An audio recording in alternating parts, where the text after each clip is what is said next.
Good afternoon, and thank you for joining the Genomics England Research Seminar monthly series. My name is Matt Brown. I'm the Genomics England Chief Scientific Officer.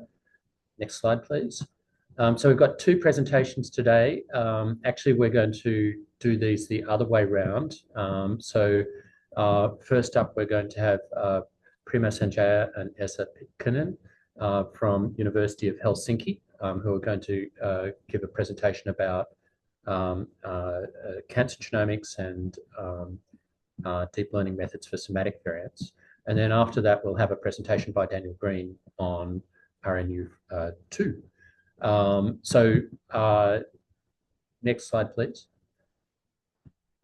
Just to highlight at the beginning of the presentations that the next month's seminar will not be occurring because it's the 28th of January, and I suspect most people are going to be on leave. Instead, the next one will be on the 28th of January, so the last Tuesday of January, again at 2 o'clock, which is going to be a slightly different one in that it's going to be driven by one of the Genomics England Research Network communities, the Genotype Phenotype Association community, and the hosts are going to be the co-leads of that, Dinah Barali and Hal Williams. Without further ado, I'll pass over to Prima and Essa, and just to remind everybody that we are very keen to have questions. Questions should be put in the Q&A section down the bottom of your Zoom window. If we don't get through all of them in the time of the presentation, then in the 30 minutes that Prima and Essa have, then hopefully the speakers will stay on and address those afterwards online. Thank you very much, Prima and Essa. Over to you. Thank you, Matt, for the introduction and giving us the opportunity to present here. So I'm Esa Pitkänen. I'm a group leader at the Institute for Molecular Medicine in Finland, FIM, at the University of Helsinki.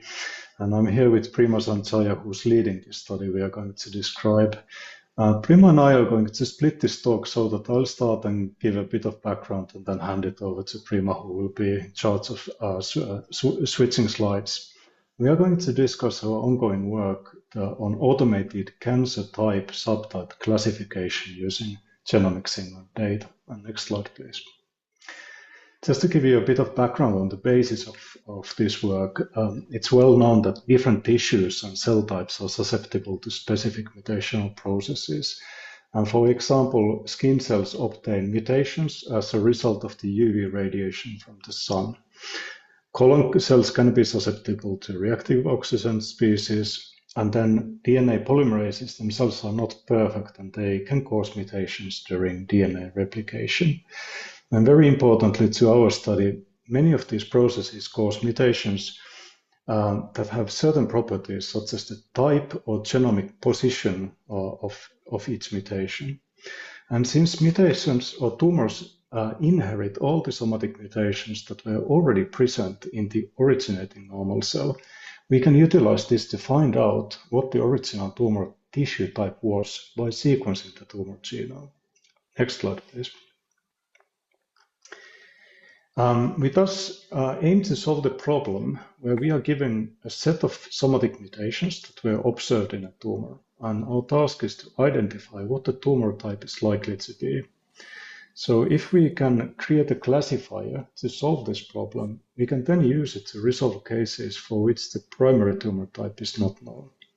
For instance, in liquid biopsies, tumor existence and type are not known in advance. And here we could use tumor typing in cell-free DNA to identify tumor types. In addition to tumor typing, we can also try to identify tumor subtypes.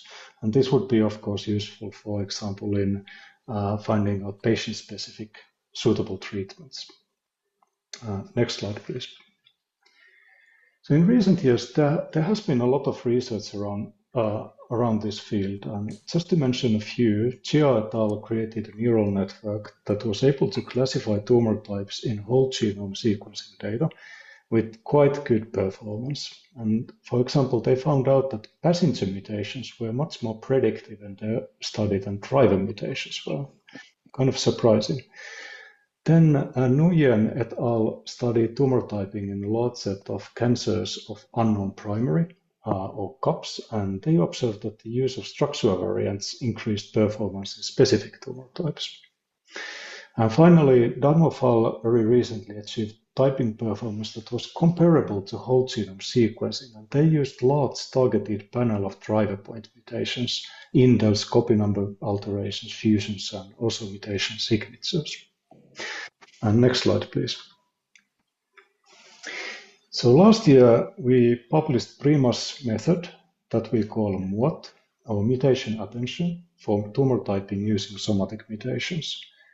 And MUAT is a neural network that uses a transformer attention-based architecture. And what's special about this is that it treats each somatic mutation that we observe in a tumor as an individual entity. And as Prima will tell later in more detail, these mutations are annotated or can be annotated with type, position, and other features. Prima trained MUAT models in Peacock and TCGA data, and in this study we validated our findings in Genomics. And we found out that the tumor level features that we were able to learn were informative of both tumor types, but also subtypes, even when we did not use subtype information in training. And on the right you can see a UMAP of the tumor features that were learned in the Peacock data. And there we could see that, for example, in medulloblastomas, we could distinguish subgroups based on these features. Next slide, please. And now we are going to talk about an ongoing research where we are extending MUAT to classify jointly tumor types and subtypes in genomics data. We are also interested in seeing how well we can transfer MUAT models that are trained on one dataset to another, for example, from Peacock to Genomics England.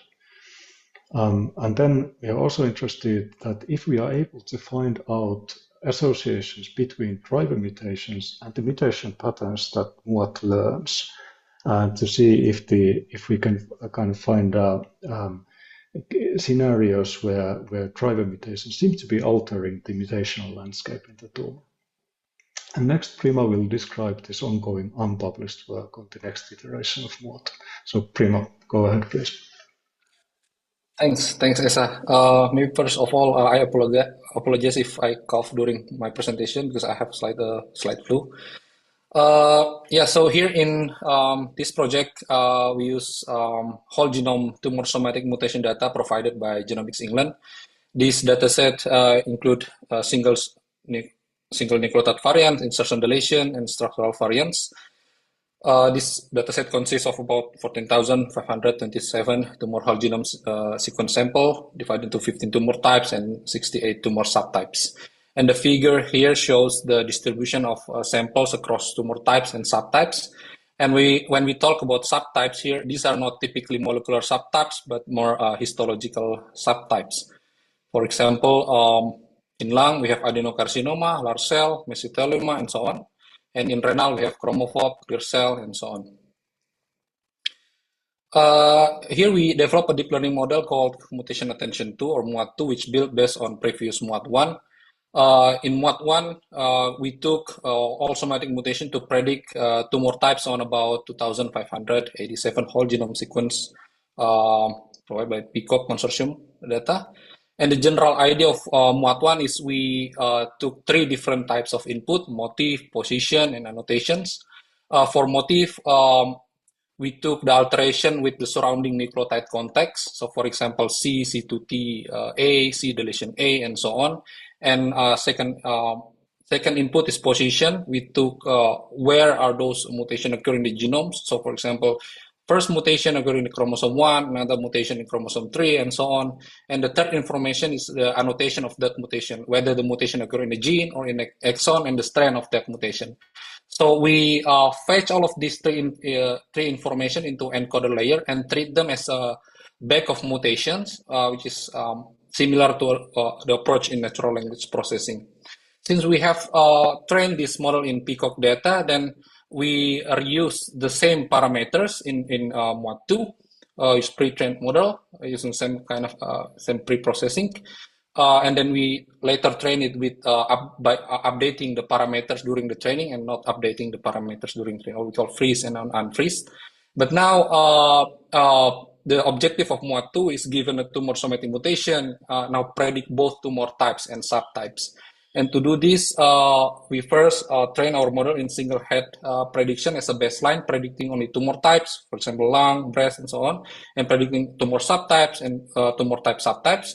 And then we combined prediction ahead, predicting tumor types and tumor subtypes, and tumor types and tumor type subtypes.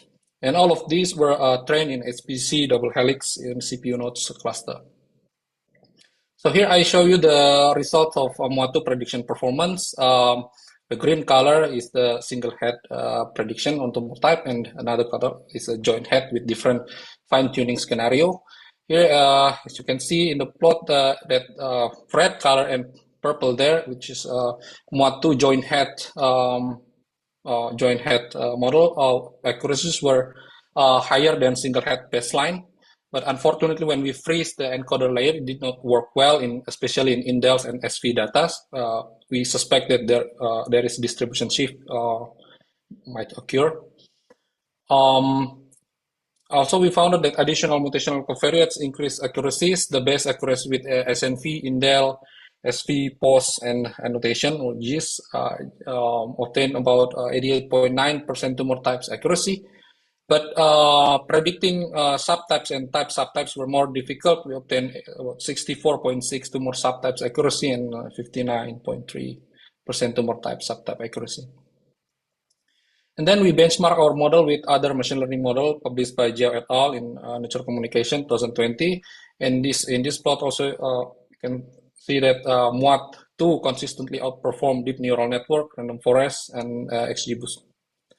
Next, I'm going to talk about the results from MUA2E. This is the confusion matrix of MUA2E ensemble models on the test set. And shown in this figure, x-axis is prediction and y-axis is labels from Genomics England. In this confusion matrix, we can see that some tumors have really high true positive rate. For example, breast, 97% true positive rate, and also hematological cancer, 97%. But some tumors were more difficult to predict. For example, hepatopancreatibular with 37 true positive rate. And when we look at this, some false positive prediction were predicted as colorectal cancers. And when we look at the distribution of the probability from the model, we found that the majority of the samples which tag as metastatic were predicted as colorectal cancer with high confidence. In other words, our model is highly confident predicting this metastatic hepatopancreatobulary as colorectal, which is probably the primary origin. And we also find a similar pattern in ovarian, predicting endometrial carcinoma. Here. Next, then we try to visualize what kind of features that have been learned by the models. We took features from the last layer before prediction layer, in this case the DNA layers, and projected into 2D space using UMAP. And here, each dot represent its tumors. And you can see in this UMAP, MUAT learn mutational feature distinguishing different tumor types. So for example, we have colorectal here, breast up there, and some close cluster with endometrial and ovarian cancer here. And when we look at actually within tumor types, we can see also subtypes within tumor types. So for example, lung here on the different clusters. Then we ask, we do the another association analysis with what features and drivers. We are asking what is the correlation of driver events and mutation patterns when we take into account both tumor type and subtype as well as age and sex of the patients. And we do this association analysis on all tumors or pan cancer and tumors with a specific type for all types. And here is the volcano plot showing the most significant driver association with MUAT factors. So here, as you can see, APC is really high, so with some PC1 and so on.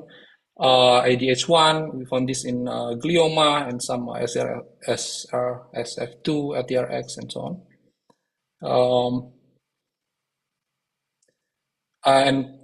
Furthermore, we also do the same analysis to look the associations of drivers within cancers. And here is one of the example in hematological cancers.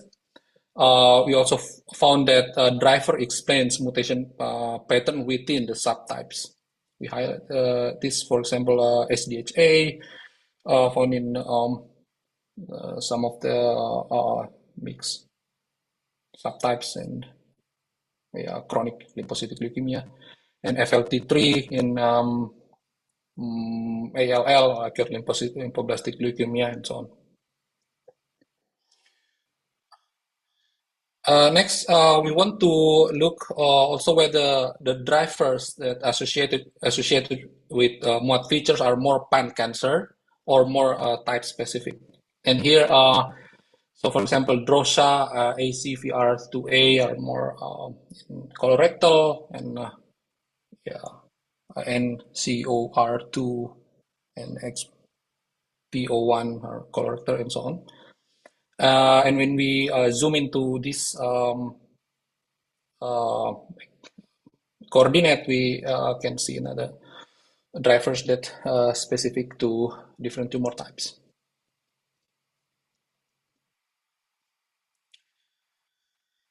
So in summary, we develop a deep learning model called mutation attention 2 or MUAT2, which predicts tumor types and subtypes from tumor whole genome sequencing data. Our deep learning model demonstrated superior performance compared to previous machine learning model, and shallow fine-tuning was not enough to reach the best performance. MUAT2 or model was able to distinguish tumor molecular subtypes, and as a feature identified by MUAT2 were significantly associated with driver mutation. With that, I would like to thank all collaborators, supports, and funders, especially my supervisor, Esa Pitkänen, and group members for their feedbacks. Also, thank to the 100 Genome Project, Genomics England, for generous infrastructure. Also, funders from ICANN and Research Council of Finland. Thank you for your attention. Happy to take questions. Thank you very much. Okay, everybody. So just to remind you, questions in the Q&A down the bottom of the screen. And whilst people kick off, can I just ask a few questions myself, if I can, Prima and Esa? So first up, our data set, although it's representative of ancestries across the UK, it's still majority European ancestry. And I'm wondering, given that clearly there are differences in mutational profiles between different ancestries, have you looked at all about the impact of ancestry on the performance of your profiling? No, this is something that we haven't considered. So what we are using here, and Prima, maybe you can go into details if you want this, is simply the somatic mutations as they have been called in the individual tumors. In the association analysis there, we have the age and sex, and Prima, can you remind me, did we have the ancestry principal components? Perhaps not. No. So no. maybe this can be refined further, this analysis. And another question I had was, so I'm assuming the analysis, and you may have said this, was restricted to SNVs. Do you have plans to look at other types of mutations? We use all somatic mutation types, actually, SNVs, insertion deletions, and it includes structural variants, indels, fusion genes, etc. Except for the copy number alterations. So we try to include everything that where we have base pair resolution, since we are modeling the sequence context where the mutation occurs. But with the copy number alterations, that's kind of like outside the scope if it's, for example, whole chromosome gain or chromosome arm loss, for example, where we don't have the exact kind of sequence context. So at least I think that this should be modeled at the kind of like separate branch of data coming into the decision model. Okay. So we've got some questions in the chat. First up, Nicholas Lopez Carranza, can you describe a little bit more in detail how the driver analysis was performed, and what was the mutate factor specified on the slide? Yeah, do you, Prima, want me to You can explain. Try my best here. So the mode factor here is a principal component of the individual mode features. So they are not completely, there's correlation between the mode features. So what we are doing is that we first take principal components and treat them as mode factors. So that's the definition for the factor. And then what we here try to do is that we try to find association between the mode, the mutational patterns that mode finds and the individual driver events in tumors. And Prima, you have done the annotation for this, taking the cosmic cancer census, basically the driver alterations. So for the tumor suppressor genes, it's the driver is any inactivating somatic mutation. For oncogene, it's a specific mutation that we can find in the cosmic database. And then it's simply an association, linear association between these two, adjusted for age, sex, tumor type, and subtype. And our reasoning in including the tumor type and subtype is that we kind of like want to find out within the tumor subtype if there's any further subtypes that define kind of like visible in different mutational patterns.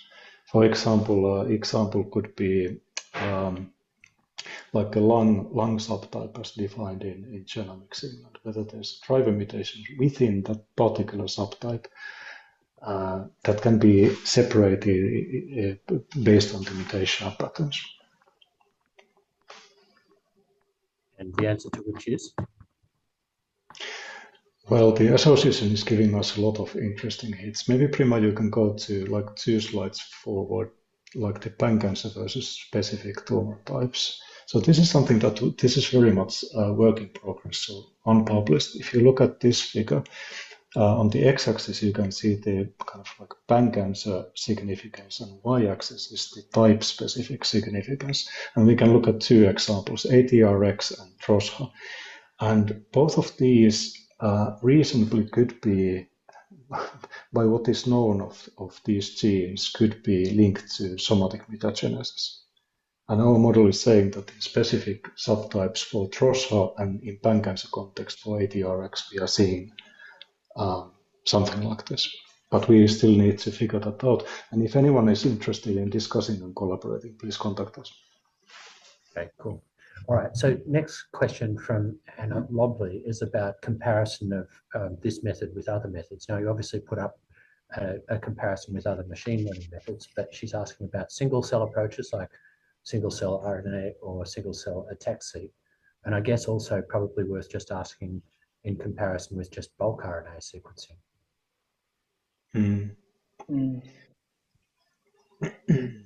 Do you have any data to compare basically your cut predictions, tissue-specific predictions versus those?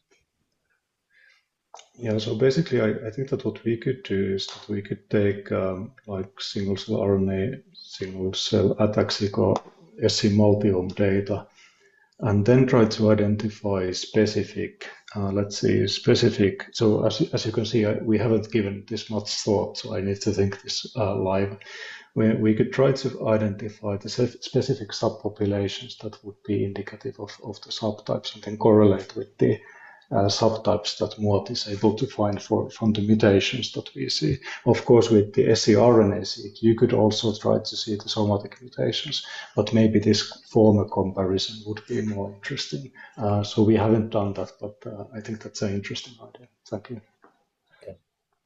Related to that, can I ask, have you got any plans to look at epigenetic profiling? Yes, we have, and actually in Peacock we have methylation data. So we are looking into this in my group. And then we are working quite a bit with EM-seq data, so enzymatic methylation whole genome sequencing data, which I think would be very interesting because then you can combine these modalities together.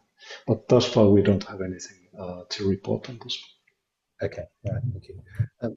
Last question in the chat at the moment, Alvin Ng asks about you showed basically the correlation between the model building and the test data set where you had some difficulties with particular cancer types.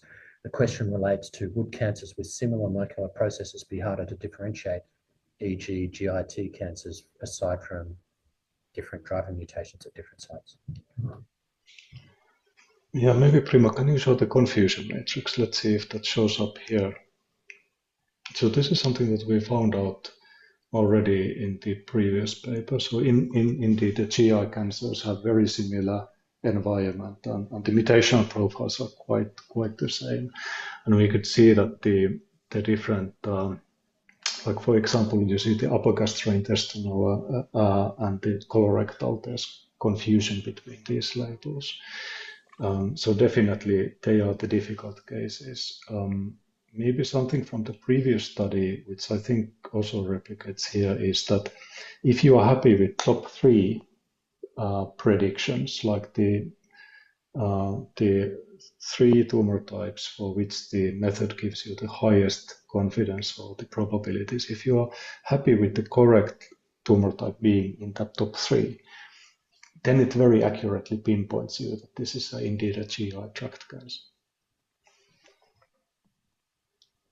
All right, so I'm going to ask a question just at the end about sample size and about whether you feel you've reached the optimal performance according to basically, the sample size, especially if you're model building data sets, or whether you think, what do you think might actually lead to better resolution than what you've achieved here?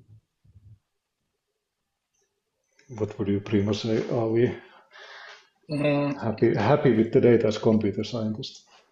Yeah, I think in terms of data size, we are happy with the data that we trained in Genomics England data, but the problem was, well, the training was done in a like CPU cluster, so that's why we do this kind of like transfer learning thing to make just adjust the fine tuning.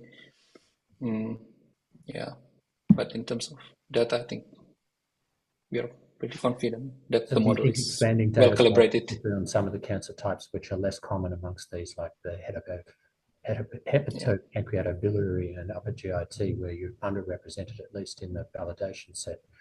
Presuming they're probably a bit underrepresented in the model building set. Do you think you've got much scope to gain by just increasing sample size? Yeah, I think that in the types and subtypes where we have very little samples, indeed we could get a lot better performance just by having more samples.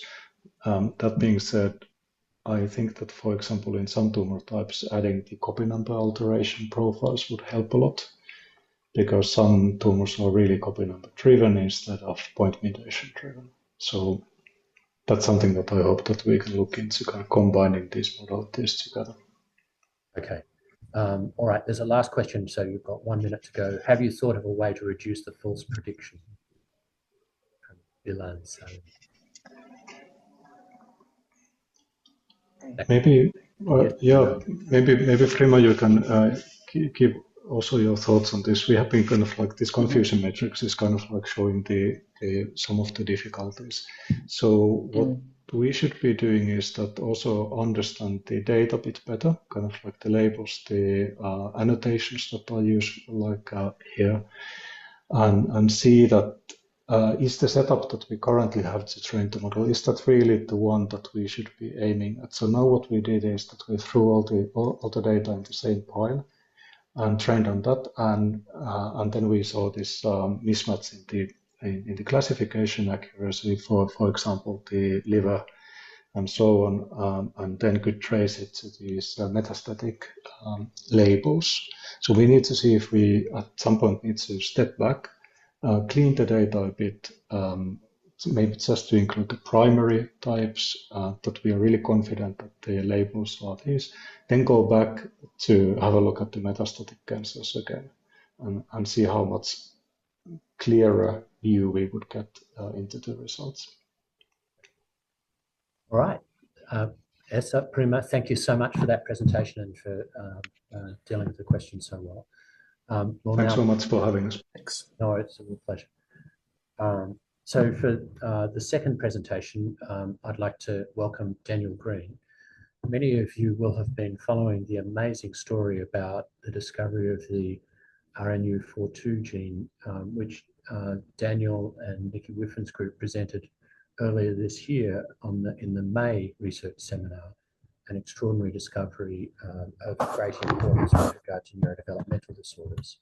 And Daniel is now going to extend that story to another RNU gene also in this condition. So Daniel, thanks for joining us again.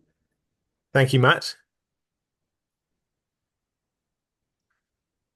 Okay, good afternoon, everybody. Thank you for the introduction, Matt, and very happy to talk to you today about a recent discovery we've made using data from the 100,000 Genomes Project, which is that mutations in the small nuclear RNA gene RNU22 cause a severe neurodevelopmental disorder with prominent epilepsy. So this discovery came about as a result of our genetic association analysis with neurodevelopmental disorders in the 100,000 Genomes Project.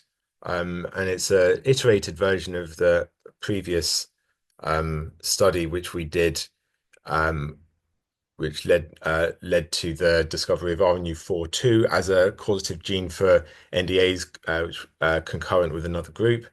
And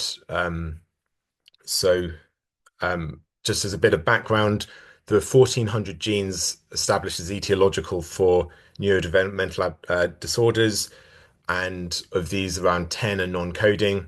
And so in this study, we looked at the 41,132 genes annotated not protein coding in ensemble version 104. And we proceeded by selecting rare variants in each of these genes and establishing a case status based on the annotation of an HBO term descending from the term neurodevelopmental abnormality. So this is in contrast to our previous study where we used the annotation of the specific disease label intellectual disability. So we slightly broadened the pool of cases. So this ended up giving us 7,452 cases with 43,727 unrelated controls in the NGRL.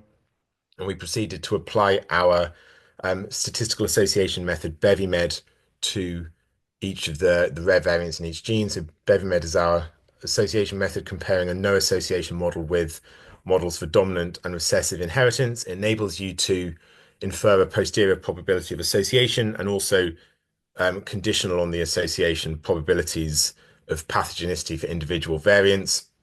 So as a result, we got two genes obtaining a posterior probability of association above 0.5, of which one was RNU42, and then additionally in this new iterated version of the analysis, RNU22P. So both these encode the U4 and U2 homologs of the U4 U2 snRNAs, which are two of the 5 non-coding components of the major spliceosome. So just as a little more background on the comparison with the previous study, we for one changed it by expanding the definition of case status from intellectual disability to neurodevelopmental abnormality in general, and we also increased the pool of variants which were considered. So previously we'd filtered out small single nucleotide variants with CAD scores less than 10, and this time we've included them. And indeed, the two variants which were implicated with a posterior probability of pathogenicity in RNU22P above 0.8 being the N4G to A and N35A to G variants, both had a CAD score less than 10 in the version of CAD that was used in our analysis. And funnily enough, this was, as you can see in the diagram on the bottom right, this was the only version of CAD which actually annotated these variants with a score less than 10. So had we used a different version, it might have come up a little earlier. In any case, we, in order to see whether the people who carried one of these two implicated variants, of which there were 9, were more phenotypically homogeneous to each other than expected at random, conditional on NDA, we defined a phenotypic homogeneity as per the RNU42 work, whereby the phenotypic homogeneity of a group of cases is the mean pairwise similarity between members of the group based on a similarity using Resnick's definition of similarity between terms. And so we compared the homogeneity of the 9 cases with random sets of 9 selected at random from people with NDA within the Genomics England research environment, and obtained a p-value by permutation of 1.33 times 10 to the minus 3, which added further weight to the association. So RNU22P is annotated as a pseudogene in bioinformatics databases. So we checked whether it was expressed. RNU22P lies in a 5' UTR exon of WDR74. However, these coverage plots showing RNA-seq reads coverage show that the expression of RNU, the coverage is due to RNU22P expression rather than WDR74. So this at the top shows data from the Genomics England transcriptomics pilot, of which luckily there were 5 RNU22P pathogenic variant carriers with RNA sequencing data. And then in the bottom, we show data from a single sample in the NIHR bioresource study across 4 different cell types. And so in all of these coverage plots, we can see that coverage is concentrated around the RNU22P locus. So we then went on to show that both the canonical homolog U21 and U22P are both robustly expressed in blood. So we're here showing transcript abundance estimated. We're showing the transcripts per million, the log transcripts per million for both RNU21 and RNU22P estimated using the Callisto pseudo-aligner. These scatters, the scatter on the left is from 500 random QC passing samples selected from the gel transcriptomics pilot, and then on the right 208 samples from the bioresource study and colored by cell type. So we can see that we have CD4 positive T cells, neutrophils, monocytes, and platelets represented, and a very clear pattern of cell type specific expression. And also we can see that the expression is roughly equivalent between RNU22P and the canonical RNU21. And so these are aggregated over the 11 copies of RNU21 in the genome. So together with these data, which we put recently preprinted, and Morbin et al. 2021, where we recapitulate the U2P as the most abundant and stable non-canonical homolog, and Busquets Munoz et al. In 2022, which shows that U2P is functional and incorporated in the major spliceosome. RNU2P has very recently, just last week, been renamed to RNU22, and hence no longer considered a pseudogene. So this diagram shows the rare allele distribution on RNU22.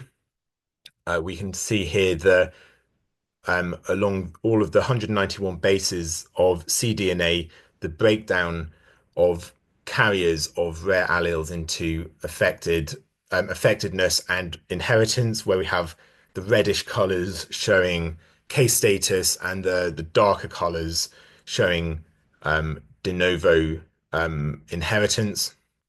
We have the two implicated variants with posterior probabilities of pathogenicity above 0.8, indicated with green arrows.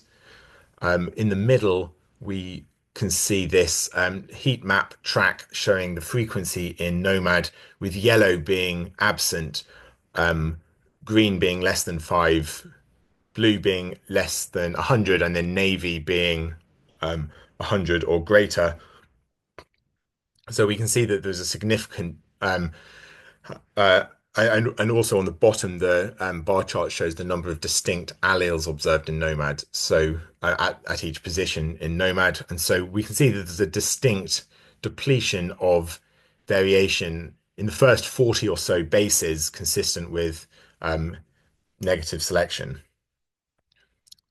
So just zooming in on the first 40 bases and looking at the particular alleles, again, with the implicated variants highlighted with arrows, we can see that in 4 out of the 5 cases carrying the N4G2A variant, they are de novo, and in 3 out of the 4 cases carrying the N35A to G variant, they are de novo, and none of them have been inherited. Also, interestingly, there is an additional allele observed at the 35 position, which was actually a QC failing variant in Nomad, hence the blue line crossing them out. But these are all observed in unaffected individuals. And so we suspected it may be due to somatic mosaicism. So we proceeded to do a mosaicism analysis of these variants, particularly for the 35 position 35 variants, whereby we looked at the proportion of reads which supported the alternate allele in each case. And so in these charts, you can see the distribution across all of the samples from the 100,000 genomes rare diseases program in the 100,000 genomes project, where we have heterozygotes in red and homozygous reference samples in gray. So for the two implicated variants, you can see a very clean separation between the heterozygotes and homozygotes. However, for the 35A to T variant, even the people who are called heterozygous have quite a lot less than 50% coverage of the alternate allele and sort of a thick tail. So these bars being 4% intervals, you can see a thick tail between 8 and 32% coverage of the alternate allele. So in order to, we then wanted to test this somatic mosaicism and clonal hematopoiesis theory. So we selected these samples with the higher proportion of reads supporting the alternate allele, highlighted with this purple box, and looked at their distribution of ages in comparison to the other participants of the 100,000 Genomes Project. So we can see that in all cases, these people with the higher proportions of reads supporting the A to T variant are above 40. And indeed, when we performed a Kolmogorov-Smirnov test of distribution, we obtained a p-value of 0.013, supporting this theory of clonal hematopoiesis.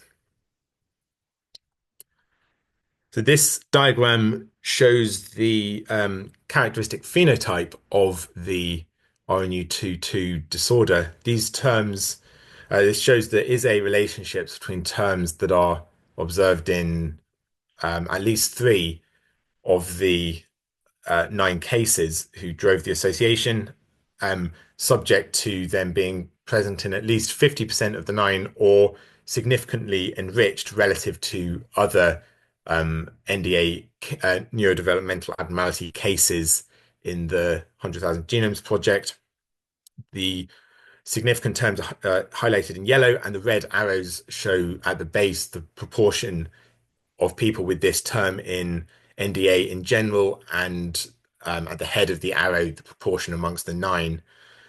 So just to name the significant terms: microcephaly, generalized hypertonia, hyperventilation, seizure, and severe global developmental delay. And the most enriched was actually hyperventilation, which is only observed in 0.16% of the cohort overall, but 33% coded by 3 independent clinicians from 3 different centers amongst these 9 cases. So that was an interesting finding. This diagram shows the craniofacial. So for 10 of the participants, we could obtain facial photographs, and this shows the craniofacial features, including long eyelashes, a broad nasal root, large low-set ears, wide mouth, and spaced teeth. So some of these participants came from this our replication of this finding of these variants in other collections. So we looked in 7 other collections, including cohorts from Spain and the Netherlands. So these included so the total set of collections included Impact Genomica in Barcelona, 100,000 Genomes Project at the NIHR Bioresource, Erasmus UMC in the Netherlands, the Genomic Medicine Service, Radboud UMC in the Netherlands, and the Zoemba study. And so these diagrams show the pedigree structures of the participants. You can see that of the total of 24 families, we have 20 of them confirmed de novo, and indeed there was an additional variant observed. So the letter indicates the variant, and in almost every case it was either the N4G to A or the N35A to G, but there was also this N35A to C observed. So we started looking at see if we can use the structure in order to add evidence for this association. So this diagram shows the B complex stage of the major spliceosome assembly, and you can see how these variants occur in important regions. On the right here, the N4 variant occurs in a region which is important for binding to the U6 snRNA, and the N35 variants occur at a sequence which binds to intron branch point motifs. Also, the location of the pathogenic variants discovered in U4 shown in gold up at the top here. So we then, in order to add evidence for association, particularly the variant which is only seen in one replication sample, we modeled the free energy of association in the top here, showing between the U2 sequence around the position N4 and U6, and then here this chart showing the difference in free energy of association between the sequence around N35 and various intronic branch site sequences. And so you can see in all cases the difference in free energy of association is positive, indicating that all of these variants are predicted to have a destabilizing effect independently of which branch sequence it is. So for the N4 variant, it's a very clear disruption to the Watson-Crick binding, with the GC bond changing to AC, and then for the variants at position N35, we actually note that the shown in blue, which is the N35A to C variant, the difference in free energy association is actually more positive, indicating that even though there's only a single case, it's actually predicted to have a more destabilizing effect than the N35 A to G, which we are sort of confident is pathogenic. So that helped support the case for pathogenicity of the new variant. Furthering the analysis by Chen et al. In the RNU42 discovery, whereby the pathogenic variants were observed to be associated with the maternal haplotype, we looked up the parent of origin where possible in our RNU22P cases, and for the 16 families for whom trio WGS data was available, we could confirm that of 6 were indeterminate, but the other 10 showed that indeed it was always the maternal haplotype on which the pathogenic variant was observed. So on the left here, we can see the pathogenic variant in blue, just one of the examples, the pathogenic variant in blue. And then, so the top track is the proband, the middle track is the mother, and the bottom track is the father on both sides. And you can see here that the variant is observed always in conjunction with this insertion, which is observed in the mother. On the left, we can see that the variant is always observed on alternate reads to the variant which is observed in the father, which is this green variant here. We looked at the prevalence of RNU2 disorder within the 100,000 Genomes Project based on the variants which were designated as pathogenic or likely pathogenic amongst the solved NDA coded 100,000 genomes participants. You can see RNU42 is the most frequent of these diagnoses, and then RNU22P is still in the top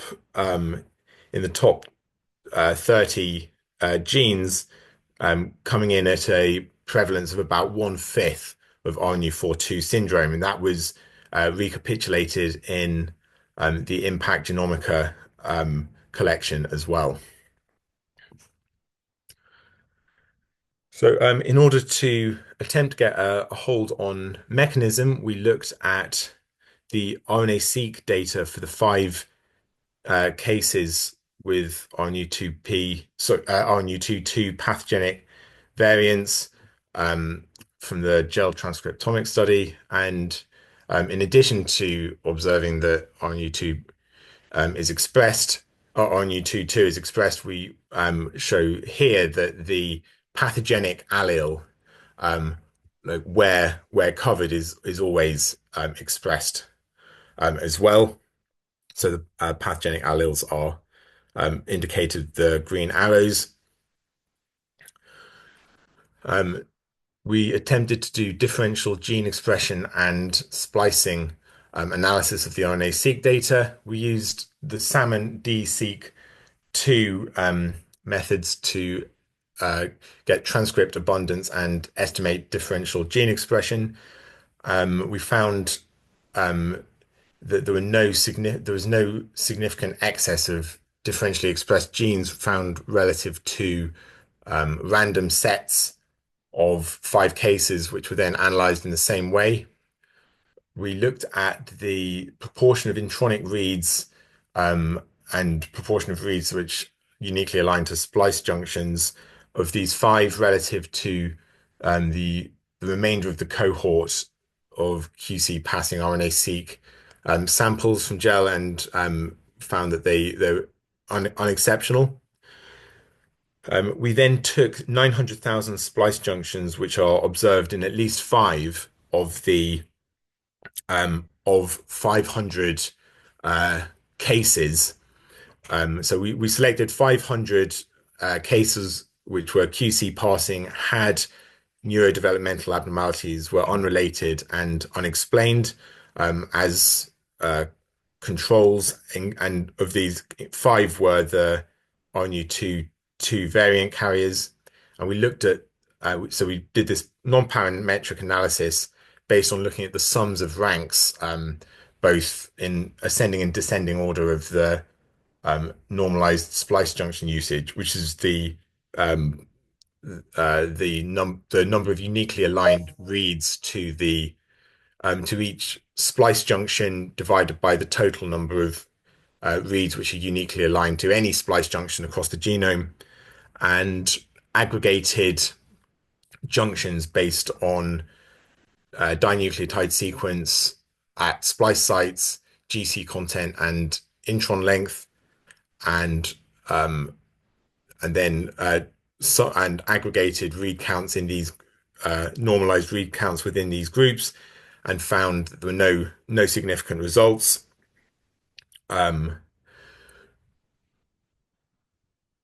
We then looked at individual junctions, and we found again that there were no exceptionally low or high, no junctions which had exceptionally low or high maximum splice junction normalized splice junction usage across the 5 cases compared to randomly selected sets.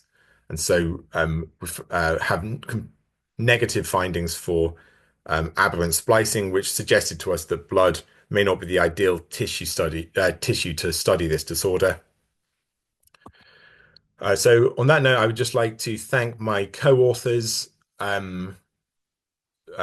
just to name a few of the people who have sort of critically involved. Koen de Wispeleer, who produced some RNA analysis and very nice figures. John Lees, who did the free energy association modeling with the Vienna RNA Python package. Kathleen Frison, Andrew Mumford, and Ernest Turrow, who have all been absolutely instrumental in this work. And I would also like to acknowledge our funders, the people who have set up the infrastructure, of course, Genomics England, and of course, all of the participants of all of these studies. So thank you very much for listening. Thank you so much, Daniel. Look, that's a fantastic piece of work, and just lovely to see non-coding genes being actually identified for, clearly, as you pointed out at the beginning, only 10 identified out of 1,400 causes of neurodevelopmental delay. That's, I'm going to guess, due to technical things like data analysis issues and availability of data sets, rather than being a reflection of their likely role in neurodevelopmental delay. Look, unfortunately, we are actually at the top of the hour, so we're not going to have time to address questions about this one. So I wonder if instead, Daniel, if you're happy if people email questions to you directly, we might have to deal with it that way. But it was certainly a fascinating presentation, and thank you very much for sharing that with us. Okay. Thank you. In which case, I'll say thank you very much, everybody, for joining us and for your excellent questions. Look forward to seeing you again on January the 28th. Otherwise, have a wonderful Christmas and Happy New Year, and look forward to seeing you in a couple of months' time. Thanks, everybody.